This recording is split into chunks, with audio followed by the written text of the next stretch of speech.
사람들은 노래를 합니다. 즐거울 때도 노래를 하고요. 또 슬플 때도 노래합니다. 기쁠 때도 노래하고 마음이 힘들고 어려울 때도 노래하죠. 또 누군가를 사랑한 일이 있을 때도 노래합니다. 자신의 마음에 있는 것들을 노래로서 이렇게 표현하고 자신의 감정을 노래로서 이렇게 나타나기를 좋아하는 것이죠. 성도들도 노래합니다. 성도들은 하나님의 창조주 되심을 노래하지요. 또 하나님께서 나의 구원자 되심을 노래합니다. 내 삶 가운데 은혜로 함께 하시고 또 내가 사망의 음침한 골짜기 가운데서도 나와 함께 하시고 나를 건지시고 지키시는 하나님의 은혜, 하나님의 손길, 하나님의 영광에 대해서 하나님의 하나님 되심에 대해서 우리는 노래합니다. 신앙의 삶에 있어서 우리가 노래하고 찬양하는 것이야말로 귀한 일입니다. 성도로서 해야 될 본분이 여러 가지 것들이 있지만 우리 하나님을 노래하고 하나님을 찬양하면서 또 하나님께서 또 우리의 믿음을 더 강건케 하시고 또 우리의 마음 가운데 하나님의 은혜가 더 깊이 새겨지는 일들이 나타나기 때문입니다. 저와 여러분의 삶 가운데 여호와 하나님으로 인하여 늘 노래하고 또 기뻐하는 일들이 오늘도 또 우리 남은 생애 가운데 분명하게 늘 있기를 소원합니다. 오늘 사사기 5장은 노래입니다. 노래. 여사사 드보라와 함께 바락이 이렇게 하나님 앞에 노래하는 것이죠. 이스라엘 백성들 앞에 노래하며 여호와의 성호를, 여호와의 영광을, 하나님께서 어떻게 그들을 구원하시고 이끌어 주셨는지, 어떻게 지켜주시고 그 전쟁과 순환 속에서도 그 이스라엘을 붙들어 주셨는지에 대해서 노래하는 겁니다. 조목조목 하나하나 하나님께서 행하셨던 것, 그 은혜를 기억하면서 그 하나님의 은혜와 하나님의 능력에 대해서 찬송하고 노래하고 있습니다. 성도에게 있어서 하나님을 찬양하는 것은 본분입니다. 우리가 신앙생활을 잘하고 있다는 것은 뭡니까? 우리 삶 가운데 하나님의 말씀이 충만하냐? 이것을 확인하면 알 수가 있습니다. 성도가 신앙생활을 바로 하고 있느냐? 우리가 기도생활을 잘하고 있는지 확인하면 금세 알 수 있습니다. 내가 성령 충만하냐? 내가 하나님의 은혜 생활에 바로 서고 있느냐? 뭘 보면 알 수 있습니까? 내 입술에, 내 마음에 하나님을 향한 찬양, 하나님을 향한 노래가 울려지고 있느냐. 이것은 우리가 예배 때 사람들이, 성도들이 모여서도 함께 노래하고 예배 중에 찬양하지만 그것뿐만 아니라 내 혼자 있을 때에도 하나님의 은혜가 너무 좋아서 하나님을 더 깊이 생각하고 또 이렇게 기억할 때에 뭐가 터져 나옵니까? 흥얼거리는 노래, 찬양이 이렇게 흘러나온다면은 그곳에 그 마음 가운데, 그 삶 가운데 뭐가 있습니까? 하나님의 은혜가 여전히 있다는 것입니다. 누가 하나님을 노래하고 하나님을 찬양할 수 있습니까? 하나님의 구원을 경험한 자, 그 하나님의 구원과 은혜를 늘 기억하고 있는 자, 하나님의 주시는 은혜가 하나님의 은혜인 줄로 깨닫는 자가 노래하는 것입니다. 그래서 우리가 하나님을 찬양할 때에는 이와 같은 감사가 있어야 돼요. 누가 하셨다는 거예요? 하나님께서 행하셨다는 겁니다. 누가 도와주셨다는 겁니까? 하나님께서 도와주셨다는 겁니다. 그 하나님이 지금도 살아계시고 이스라엘 가운데 함께 하시고 그 이방인들의 그 핍박과 박해 속에서도 하나님께서 붙드시고 건지신다는 사실을 지금 본문에 우리 드보라 여선지는 이렇게 계속해서 노래하고 고백하고 있습니다. 그 자신이 노래할 뿐만 아니라 이스라엘 백성들을 향하여서도 노래하라고 말씀합니다. 그의 기쁨을 감출 수 없어서 감격하여서 이렇게 외치고 부르짖고 노래하고 있습니다. 그래서 찬양 속에는 뭐가 있어야 됩니까? 기쁨이 있어야 되죠. 기쁨. 하나님의 구원, 하나님의 은혜로 인한 기쁨이 있어야 됩니다. 이거 억지로 되어지는 것 아닙니다. 그죠? 우리가 사랑하는 사람이 생겼을 때에 사랑하는 사람만 생각해도 이렇게 노래가 흘러나오는 거예요.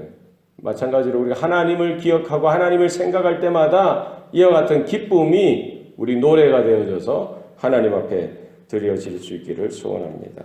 성도의 찬양, 성도의 노래는 무엇으로 가능합니까? 영으로 드려져야 되는 거예요. 성령에 감동되어져서. 우리의 기도도 마찬가지입니다. 마찬가지로 우리의 찬양, 우리의 노래도 하나님을 노래할 때 뭐가 있어요? 성령의 감동이 있는 거예요. 그래서 내가 다 깨달을 수 없습니다. 누가 감동케 하십니까? 성령께서 내 마음을, 내 입술을, 내 삶을 주장하신다는 이 감동, 이 은혜가 있을 때 노래가 자연스럽게, 찬양이 자연스럽게 흘러나오는 것입니다. 사람들이 볼 때는 이게 잘하는 노래냐, 못하는 노래냐 평가하고 판단할 수 있지만 그렇지 않습니다. 성령에 감동되어져서 흘러나오는 노래는 누가 부르든지 하나님의 은혜가 묻어나고 하나님의 놀라운 일들이 그 입술을 통해서 그 흘러나오는 리듬을 통해서 고백되어지는 것을 볼 수가 있습니다. 그 고백 가운데 특별히 13절 말씀에 보시면은요. 여호와께서 나를 위하여 용사를 치시려고 내려오셨도다. 하나님께서는 이스라엘을 붙들어 주시는데요. 이스라엘의 그 행렬, 행군, 그 맨 앞에 서서 나아가서 그 전쟁 가운데서도 그 모든 일들을 수행하실 뿐만 아니라 거기에 전제가 뭡니까? 하나님께서 하늘 보좌 위에서 이스라엘 백성들 가운데로 내려오셨다는 거예요. 무엇을 위해서 내려오셨다는 겁니까? 나를 위하여 용사를 치시려고, 나를 위하여 그 적군들을 치시기 위해서, 하나님께서 우리를 건지시기 위해서, 하나님께서 우리를 도우시기 위해서, 하나님께서 우리를 지키시기 위해서 하늘 보좌에 그냥 머물러 계시는 것이 아니라 이 땅으로 내려오셔서 이스라엘을 대신해서 싸워주신다는 겁니다. 하나님이 이스라엘의 군대 장관이 되어주시고 사령관이 되어주시고 그 모든 전쟁 가운데 하나님께서 간섭해 주신다는 겁니다. 마찬가지로 하나님의 아들 되시는 그리스도께서 바로 저와 여러분을 죄와 사망의 그 자리에서 건지시기 위해서, 지키시기 위해서, 구원해 주시기 위해서 이 땅에 내려오신 줄로 믿습니다. 하나님께서 그 아들 독생자 예수를 이 땅에 보내신 것은 그 한 영혼을 죄에서 구원해 주시기 위해서, 잃어버린 그 한 영혼을 찾아 구원하시기 위해서 주님께서 독생자 하나님의 그 아들 그 예수께서 친히 내려오셨다는 사실, 이것보다 더 큰 은혜가 어디 있겠습니까? 이것보다 더 큰 하늘의 복음이 어디 있겠습니까? 이 사실을 우리는 기억하고 그 주님 앞에, 하나님 앞에 감사하고 기뻐할 수 있는 저와 여러분 되시기를 바랍니다. 오늘 드보라가 분명히 깨달은 건 뭡니까? 저주받는 인생이 있고 복받는 인생이 있다는 거예요. 누가 저주를 받고 누가 복을 받습니까? 23절 말씀해 보십시오. 23절. 너희가 거듭거듭 그 주민들을 저주할 것은 그들이 와서 여호와를 돕지 아니하며 여호와를 도와 용사를 치지 아니함이니라 하시도다. 누가 저주를 받습니까? 하나님 편에 서지 않는 자들, 하나님의 말씀에 순종하여 나아가지 않는 자들 저주받. 하나님을 대적하고요, 하나님의 백성을 괴롭히는 자들, 하나님께 원수가 된 자들은 뭐를 받습니까? 저주를 받을 수밖에 없어요. 그 죄에 대해서 하나님께서 징계하시고요, 그 징계가 그들에게 저주거리가 되어진다는 겁니다. 그래서 하나님을 대적하는 자가 바로 온전해질 수가 없죠. 누가 복을 받습니까? 하나님 편에 서는 자, 하나님의 말씀에 순종하는 자. 너무나 힘들고 어렵지만 그럼에도 불구하고 하나님께서 감동하시는 대로, 하나님께서 말씀하시는 대로 따라가는 자들은 하나님께서 뭘 주신다는 거, 복을 주신다는 겁니다. 24절에 보십시오. 겐 사람 헤벨의 아내 야엘은 다른 여인들보다 복을 받을 것이니 장막에 있는 여인들보다 더욱 복을 받을 것이로다. 여인이지만 하나님의 뜻을 깨닫고 하나님의 그 말씀에 전적으로 철저하게 순종한 것이죠. 자기 목숨도 다 내놓고 하나님의 나라를 위하여, 하나님의 백성을 위하여 위험을 무릅쓰고 이렇게 순종하는 모습 가운데 하나님께서는 복을 주시고 또 복을 주시겠다라고 약속하시는 겁니다. 31절 말씀 보시기 바랍니다. 31절. 여호와여 주의 원수들은 다 이와 같이 망하게 하시고 주를 사랑하는 자들은 해가 힘있게 도든갑게 하시옵소서. 드보라가 뭐라고 선포하고 뭐라고 하나님 앞에 기도하면서 이 노래를 마치고 있습니까? 결국 하나님 앞에 저주받을 인생은 하나님을 대적하는 자들, 원수 마귀에 속한 자들, 그들은 어쩔 수 없는 겁니다. 그러나 하나님의 복을 받는 자들은 누구입니까?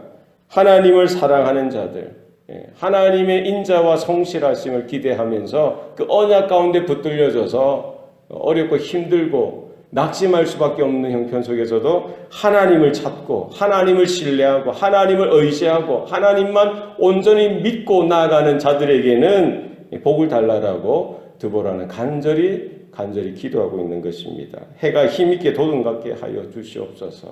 이와 같은 복이 오늘 저와 여러분의 삶 가운데, 우리 자녀들과 교회 가운데 모든 신실한 성도들의 삶 가운데 충만하게 넘치시기를 축원합니다. 기도하시겠습니다. 살아계신 아버지 하나님, 오늘도 우리에게 은혜 주시고 또 복을 주시니 감사합니다. 우리에게 또 하나님으로 인한 하나님을 향한 노래가 터져나오게 하여 주시옵소서. 하나님의 구원을, 하나님의 은혜를 우리가 깨닫게 하여 주시고, 어떻게 하나님께서 우리의 삶 가운데 또 내려오셨고 함께 하시고 또 우리를 지키시고 보호하시는지 우리가 영안이 열려서 바라볼 수 있도록 도와주시옵소서. 메마른 우리의 심령이 아니라 하나님을 향한 찬양과 하나님을 향한 노래로서 우리의 삶이 더욱더 기름지게 하시고 하나님의 은혜로 충만할 수 있도록 주여 도와주시옵소서. 감사가 회복되어지게 하시고 기쁨이 회복되어지게 하시고 하나님의 성령께서 우리의 마음을 매만지시고 붙드시고 또 새롭게 또 이렇게 조성하실 때에 우리 안에 새 영이 충만하게 임하게 하시고 그리스도의 영이 충만하게 임할 수 있도록 주여 붙드시고 역사하여 주시옵소서. 우리 입술도 또 우리가 홀로 찬양하는 것이 아니라 우리 자녀들을 향하여 우리 성도들을 향하여 또 주님의 몸된 교회를 향하여 함께 노래하고 함께 찬양하자고 우리가 선포하고 초청하고 그 하나님의 은혜에 함께 나갈 수 있는 우리 모든 성도들, 우리 교회가 되게 하여 주시옵소서. 감사드리고 예수님 이름으로 기도합니다. 아멘.